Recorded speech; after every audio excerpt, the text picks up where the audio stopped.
আসসালামু আলাইকুম। এই লিমা আপু, আপনার আরো খুঁজতেছি, আপনি আসতে বলছিলেন, আমাদের আসলাম। তো কি করেন এখানে, কি করেন? আসলে মানে বিল্ডিং এর কাজটা তো কমপ্লিট হয়নি, দেখেন সবকিছু এলোমেলো ছিল, এগুলো একটু গুছালাম। আর কথা হচ্ছে অন্যের হাতে কাজ ধরে দিলে তো নিজের তো একটু দায়িত্ব আছে না, নিজেকে তো করতে হয়। এত বড় বাড়ি, এত বড় বিল্ডিং এর একটা কাজ আমি একা করতেছি, সামাল দিতে পারতেছি না। আচ্ছা যাই হোক, আর আপনাকে আসতে বলছি এর মানে হচ্ছে যে আমার এই যে বাড়ির কাজটা, এটা কি এমন কোনো ভালো মানুষ আছে আপনার কাছে যে দায়িত্ব নিতে পারবে? না, প্রথমে একটা আপনি ভিডিও দিয়েছিলাম, আসছিলাম, তাই আপনি বললেন, তে এরকম ভালো মানে এখনো পাই নাই। তো এর জন্য আবার আসলাম যে দেখি আপুর জন্য একটা চেষ্টা করি যে ভালো একটা মনের মানুষ যদি আপুর সংগ্রহ করে দিতে পারি, এর জন্য আবার আসলাম আমি। ও আচ্ছা, ঠিক আছে, সমস্যা নেই। তারপর দেখেন, হ্যাঁ।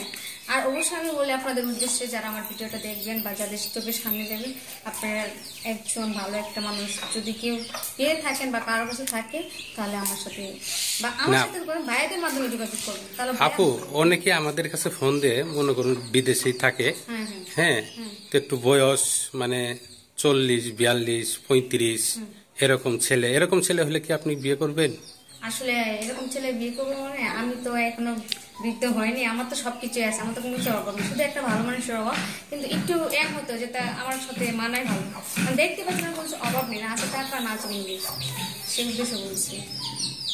আমাদের ইউরোপের থেকে কিছু মানে ফোন আসে, অনেক ভালো ছেলে, হ্যাঁ, আপনি যদি ইউরোপ নিয়ে যাবে বা এরকম যদি হয়, বয়স একটু বেশি হয়েছে, মনে করো যে 32, 33, 34, 35। সমস্যা নেই। আর বলছেন যে ইউরোপে তাকে যদি নিয়ে যেতে চাই তাহলে আমি যাবো কিনা? যাবো ইনশাল্লাহ, তবে মাঝে মধ্যে বেড়াতে যাবো। আর যেহেতু বিয়ে করতে চাই তাকে কাজ করতে দেবো না, বাইরে থাকবে। আপনি কি বিয়ের পরে কি ওখানেই বাড়িতে থাকতে চান, নাকি আপনি বিদেশে যেতে চান, এটা বলেন।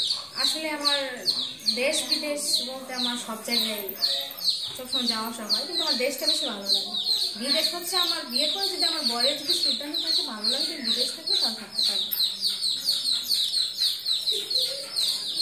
তো ঠিক আছে, শ্রোতীয় দর্শক, আমরা আসছিলাম লিমাপুর বাড়িতে, উনি বলছিল, এর জন্য আরেকটা ভিডিও নিলাম। এরপরে আরো দেখি আর একটা ভিডিও যদি